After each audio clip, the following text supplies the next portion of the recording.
By the time you're watching this pig is already dead. And if you eat pork, it's even possible you ate it. I'm so sorry. But just before these pigs were slaughtered, We're going to go ahead and have Anna and Brian. these people held a vigil for them, right outside this slaughterhouse south of downtown LA. It's horrific seeing what they've gone through. I mean, they're so suffering. And they've never experienced compassion before.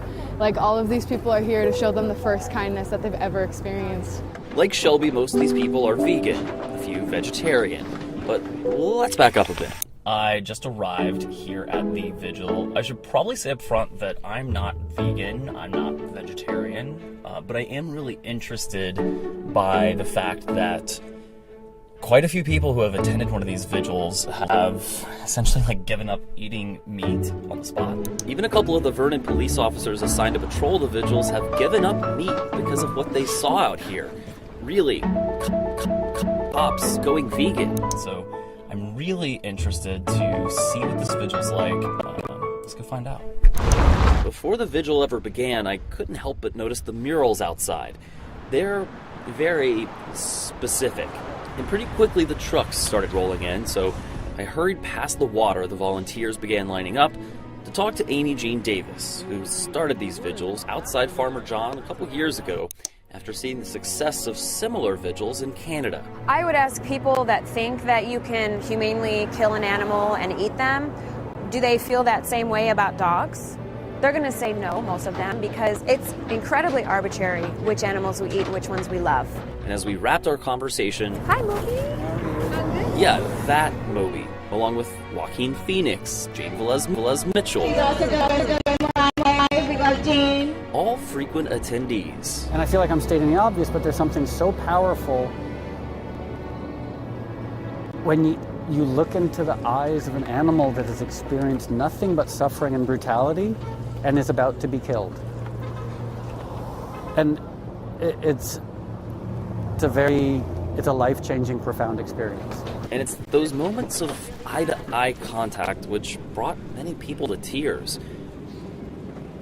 Sure, I'm covering the story, but I'm also witnessing all this for the first time. And I have to say, it's a lot to take in. I don't know if you can hear the banging, and now there's an alarm going off. There's another one of those alarms. That happens every few minutes. You'll also hear the pigs inside squealing. As the night's gone on, the other thing that's caught my attention is the smell from the slaughterhouse. It was also the first time for Elton Castee, a famous YouTuber, filming for an upcoming video. It's different when you see a video of it, right? Because it's through a lens. You don't really know how true or real it is, but when you actually see it in your eyes and you see there's just 100 of them jammed in, and it's not one truck, it's two, it's three, it's four. One of those trucks drove off as I talked with Amy and Ellen, the organizers of these twice-weekly vigils who have seen the crowds multiply in recent weeks.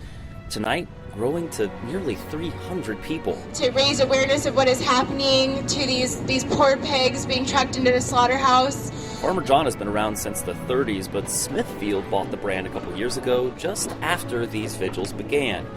A rep from Smithfield offered a written statement that essentially says they respect the rights of the groups to express their views, and that they work with local law enforcement to ensure the safety of the protesters and the animals. I should also point out it's water they're giving the pigs. I got sprayed with it pretty often while out there. Oh, and the truck drivers, what do they think? Well, Ben said this if I agreed not to show his face. What do you guys think about this? It's a job. I don't have to load them off or look at them. It sucks. A sentiment shared by virtually everyone out here, but what now? Farmer John shows no signs of slowing as Americans consume more meat in 2018 than ever before. Organizers say these vigils get bigger every week. And remember Moby? He has some borrowed advice for anyone willing to consider even just eating a little less meat. Don't let the pursuit of the perfect be the enemy of the good.